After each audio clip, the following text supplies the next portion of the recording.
Israel এবং ইরানের যে যুদ্ধ, সেই কারণে আমাদের তেলের মূল্য এবং তেলের প্রাপ্যতা দুটোই কিন্তু অনিশ্চিতের দিকে। আমি আপনার মাধ্যমে মাননীয় মন্ত্রীর কাছে জানতে চাই, বাংলাদেশের মূল্যস্ফীতি বহুদিন ধরেই ডাবল ডিজিটে ছিল, এখন সেটা 9% কিছু উপরে, খাদ্যদ্রব্য বিশেষ করে।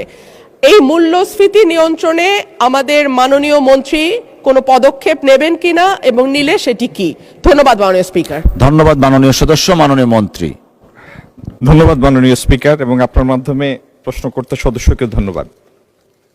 প্রথম কথা হলো, আমাদের জ্বালানি মন্ত্রী আগ্রহ নিয়ে তাকিয়ে আছেন আমার দিকে। প্রথম কথা হলো, মূল্যস্ফীতিটা সেইভাবে বৃদ্ধি পাবে না কেন, এটা একটু বোঝা দরকার। সারা পৃথিবীতে জ্বালানি তেলের মূল্য যে অনুপাতে, যে রেশিওতে বৃদ্ধি পেয়েছে, তার তুলনায় বাংলাদেশের যে মূল্য বৃদ্ধি হয়েছে সেটা নিতান্তই মডেস্ট। আপনি আমেরিকায় স্টেট টু স্টেট ভেরি করে তাদের নিজস্ব ট্যাক্সের কারণে। এই যুদ্ধ শুরু হওয়ার আগে অনেক স্টেটে $2.80 70 ছিল পার গ্যালন, মানে 4.5 লিটার। সেটি $5 ছাড়িয়ে গিয়েছে বিভিন্ন স্টেটে। এবং আপনি আশেপাশের যে কোনো দেশ অথবা বাংলাদেশের সাথে কম্পেয়ারেবল যে কোনো ইকোনমির তুলনা যদি করেন, তাহলে তুলনামূলকভাবে জ্বালানি পেট্রোলিয়াম পণ্যের মূল্য প্রত্যেকটা দেশে অনেক বৃদ্ধি পেয়েছে।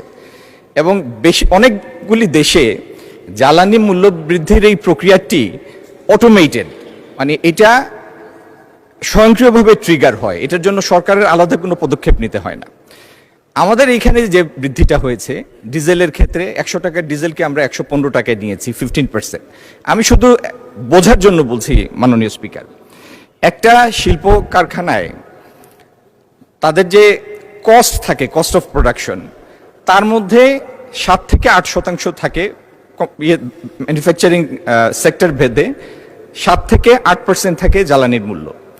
তো সেই 7 থেকে 8%কে যদি আমরা 100% ধরি, তার 15% ডিজেলের মূল্য বৃদ্ধি পেয়েছে।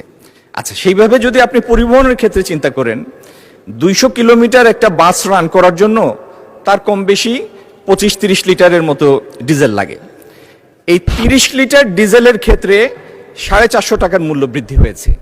এই 30 লিটার যদি আমি ট্রাকের পণ্য পরিবহনের জন্য হিসাব করি, এই 30 লিটার মূল্যের অভিঘাতটা পড়বে 10,000 কেজি পণ্যের উপরে।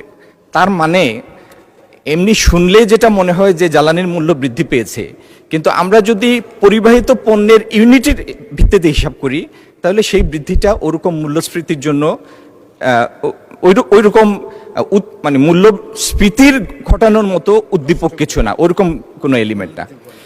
আর একটা জিনিস তো ঠিক, আপনি অর্থনীতিকে এমন একটা জায়গায় নিয়ে যেতে পারবেন না যেই জায়গায় ফান্ডামেন্টাল ব্যালেন্সটা ইমব্যালেন্সে পৌঁছে যায়। সেজন্য পৃথিবীর সব দেশ যে নীতিটা নিয়েছে, আমরা সেই নীতি মডেস্টলি সেই